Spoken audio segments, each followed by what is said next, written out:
আসসালামু আলাইকুম আমার প্রিয় বন্ধুরা। আশা করি তোমরা সবাই ভালো আছো আর আমিও ভালো আছি। আর দেখতে দেখতে আরবি মাসের পবিত্র বিশেষ দিনগুলো চলে আসলো শবে মেরাজ, এরপর শবে বরাত, তারপর আমাদের প্রত্যেকের প্রিয় পবিত্র আরবি মাস রমাদান। আসলে এই বিশেষ দিনগুলো আমার কাছে খুবই ভালো লাগে। পরিবার সবাই মিলে একসাথে ইবাদত করার, ইফতারি করার। আর আমাদের পুরান ঢাকায় মুড়ি ভর্তা ছাড়া ইফতারি ভালোই লাগে না। তাই হচ্ছে আজকে এই মেরাজ উপলক্ষে বাসায় রান্না করা হচ্ছে বোনের হাতের আলু চপ বেগুনি দিয়ে মুড়ি ভর্তা। ভাবলাম বন্ধুদের সাথেও শেয়ার করা যাক। আর যেহেতু পরিবারের সবাই রোজা, তাই হচ্ছে মা শুধু রাতের জন্য মুরগি ভুনা রান্না করছে, যেটা আমাদের সকলেরই প্রিয়। মায়ের হাতে মজা মুরগি সাদা ভুনা, তাই মা বাসায় রান্না করছে, যেটা আমি প্রায়ই আমার অনেক ভিডিওতে শেয়ার করেছি। আর আজকেও রান্না করছে, ভাবলাম আমার বন্ধুদের সাথে শেয়ার করা যাক। আসলে মায়ের হাতে রেসিপি বলে কথা, একদমই সিম্পল ওয়েতে অসাধারণ রান্না। আর মা এখানে সবসময় সাদা ভুনা বা যে কোনো চিকেন ভুনা রান্না করার আগে চিকেনগুলো একটু ভেজে নেয় তেলে, এতে খেতে দারুণ ফ্লেভার আসে। আর এখন হচ্ছে মা মুরগিগুলো ভালো করে তেলে নাড়াচাড়া দিয়ে মুরগিগুলো ভেজে নিল, মুরগির পিসগুলো তুলে রাখলো। আর এখন তেলটাতে এলাচা আর দারচিনি দিয়ে দিল, হাতে বেশি করে পেঁয়াজ কুচি দিয়ে দিল। কারণ এরকম ভুনা রেসিপিতে একটু বেশি করে পেঁয়াজ কুচি দিলে ভুনাটা খেতে ভালো লাগে। আর পেঁয়াজটা অলরেডি লাল হয়ে এসেছে, মা অল্প একটু আদা রসুন বাটা দিয়ে দিল, আর সাথে পরিমাণে অল্প একটু পানি দিয়ে দিচ্ছে মশলাটা কষানোর জন্য। এখন নেড়ে চেড়ে ভালো করে মশলাটা কষিয়ে নিচ্ছে, আর সাথে দিয়ে দিচ্ছে পরিমাণ মতো অল্প একটু লবণ দিয়ে আবারও ভালো করে নেড়ে চেড়ে মশলাটা কষিয়ে নিচ্ছে। আর যেহেতু এটা আমার সাদা ভুনা রান্না করছে, তাই কোনো রকমের মরিচ হলুদের গুঁড়ো অ্যাড করছে না। ভালো করে মশলাটা কষানো হয়ে গেলে আগে থেকে তেলে ভেজে রাখা মাংসগুলো দিয়ে দিল।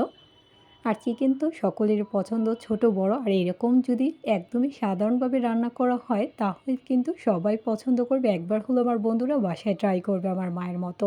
আর এখানে হচ্ছে মা বেশি করে কাঁচামরিচ দিয়ে দিল, যেহেতু মরিচ আর হলুদের গুঁড়া কোনো রকম ব্যবহার করছে না এই সাদা বোনা রেসিপিটাতে।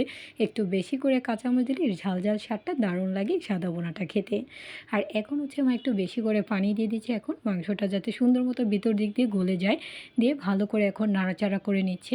তোমরা দেখতেই পাচ্ছ বন্ধুরা, দেখতে কিন্তু দারুণ লাগছে, এটা খেতেও সত্যি অসাধারণ লাগে। আর এখন কিছুক্ষণের জন্য মা ঢেকে রাখছে। আর শীতের সময় বলে কথা, সময় একদমই অল্প থাকে। বলতে বলতে আজান দিয়ে দেয় মাগরিবের, তাই হচ্ছে বিকেল থেকেই হচ্ছে আয়োজন করে দিয়েছি ইফতারি তৈরি করার জন্য। আর বোনের হাতের এই আলু চাপ বেগুনি খেতে এতটা দারুণ লাগে, একদমই সিম্পল ওয়েতে রান্না করে থাকে। আর এখন হচ্ছে আলু চাপ বেগুনিগুলো ভেজে নিচ্ছে তেলে।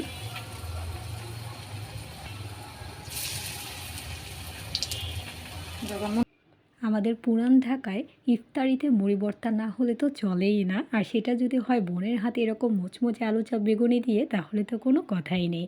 আর সামনে তো রমাদান মাস চলেই আসছে, দীর্ঘ 1 মাস খেতে হবে। আসলে সেই মাসগুলোর ভিতরে অলরেডি আল্লাহর অশেষ রহমত আর বরকত থাকে, যেগুলো অন্যান্য দিনগুলোতে থাকে না। আর এখানে অলরেডি হচ্ছে বোনের আলু চপগুলো ভাজা হয়ে গিয়েছে, তাই তুলে নিচ্ছে। আর এখানে মায়ের মাংসটা অলরেডি রান্না হয়ে গিয়েছে, তোমরা দেখতেই পাচ্ছ বন্ধুরা। এখন তেল চলে আসছে, আবারও হচ্ছে ভালো করে আঁচটা বাড়িয়ে নাড়াচাড়া করে নিচ্ছে। আর শীতের সময় সবসময় হচ্ছে গ্যাসের প্রবলেম, কখনো গ্যাসের চুলায় যেতে হয়, তো কখনো হচ্ছে ইলেকট্রিক চুলায়, এরকম করে হচ্ছে শীতটা কাটাতে হয়। আর মায়ের এই অসাধারণ মুরগির সাদা ভুনার রেসিপিটা রান্না হয়ে গেল। আর এখানে হচ্ছে বোনের আলু চপ বেগুনেও ভাজা হয়ে গিয়েছে, সব কিছু টেবিলে হচ্ছে সাজিয়ে নিয়েছি একসাথে সবাই ইফতারি খাবো বলে। আশা করি আমার বন্ধুদের কাছে এই সুন্দর মুহূর্তটা আর হচ্ছে কিভাবে মেরাজটা কাটালাম আমার বন্ধুদের সাথেও শেয়ার করলাম। আশা করি ভালো লেগেছে। তোমরাও কিন্তু অবশ্যই জানাবে তোমাদের দিনগুলো কেমন কাটছে। আশা করি ভালো কেটেছে। আর লাইক কমেন্ট শেয়ার করতে যারা যারা আমাকে সাপোর্ট করেছো অসংখ্য ধন্যবাদ। যারা এখনও সাপোর্ট করেনি সাপোর্ট করে ফেলো আমার নিত্য নতুন ভিডিও দেখার জন্য। আজকে এই পর্যন্তই। Thanks for watching my video. Allah Hafiz.